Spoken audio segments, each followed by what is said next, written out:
Good day, everyone. So, for today, I will be having some activities that my family will be joining too. And in these activities, we will be expecting some insights and learnings from my family. Especially now that we are currently in a pandemic, there are lots of changes in our lives. So, they will be having some sharing about those changes or challenges they are currently facing right now in these times. So let's start. So for today's challenge, here are my participants. So first, please introduce yourself. I'm Mike. I'm Imelda. So let's start. Write down some challenges, two or three challenges in life that you or we are currently facing right now.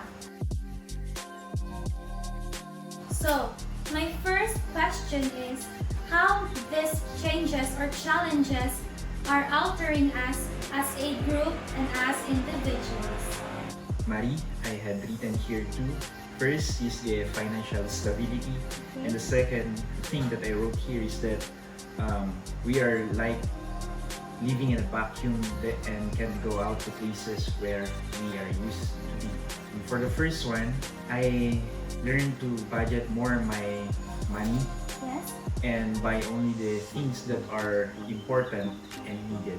And for the second one, I do things that makes me happy inside this house, though we can go to places we like much to be Because of the pandemic? because of the pandemic. The challenges that I am currently facing right now as a mother are facing the COVID-19, how to protect myself and my family and friends. 2. My catechism. And 3. My plans for farm production. The things that I used to do before the COVID-19 becomes a memory now to me.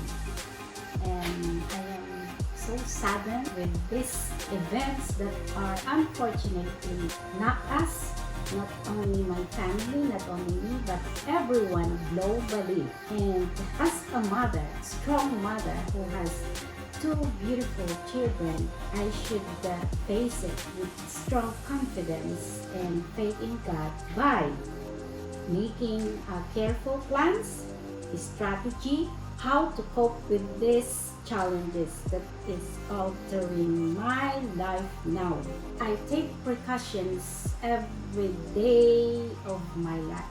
And then 2, my catechism, going outside, meeting children about the Catholic faith and the foundation of our faith.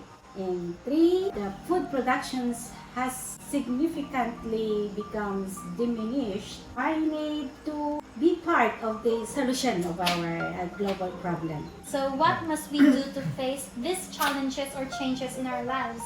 So the things that we need to do to face these challenges in life is that we need to set our minds, we need to be more wise, we need to be more aware, we need to be more sensitive in everything that we are doing.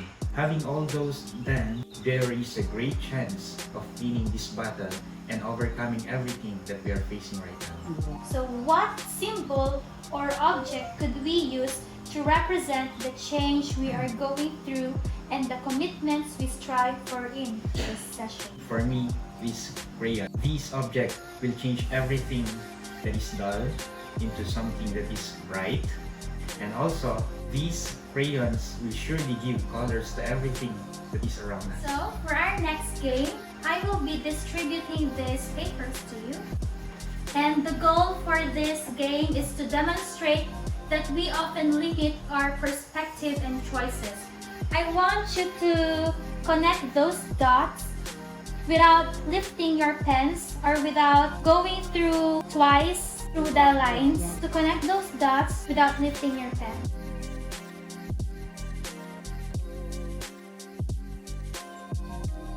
Why is it that most of us do not think about going out of the boundaries?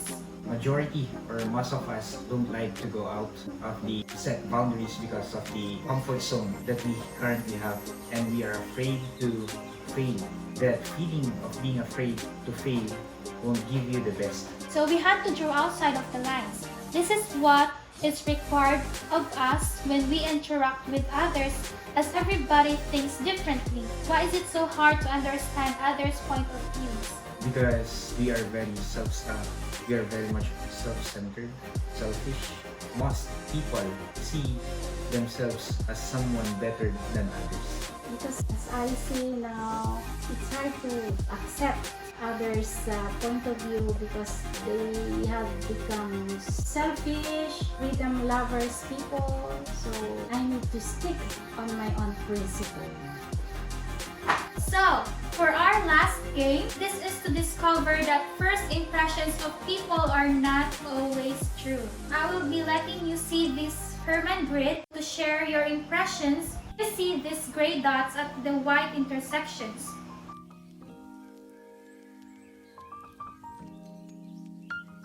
Are the gray spots really there? This is an example of how we sometimes see things that are not really there. Have you ever had a wrong first impression of someone who had a different background or came from another culture? Yes. Yes. Yes? No, No? no.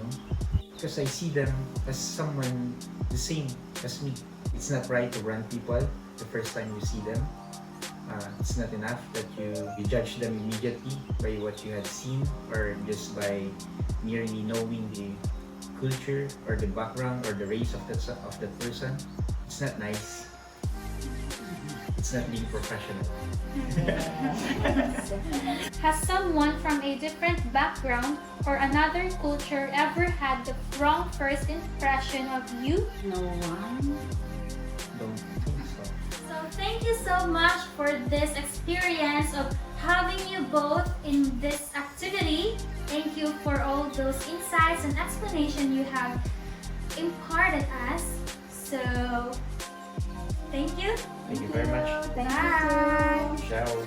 Thanks everyone. I hope you learned something.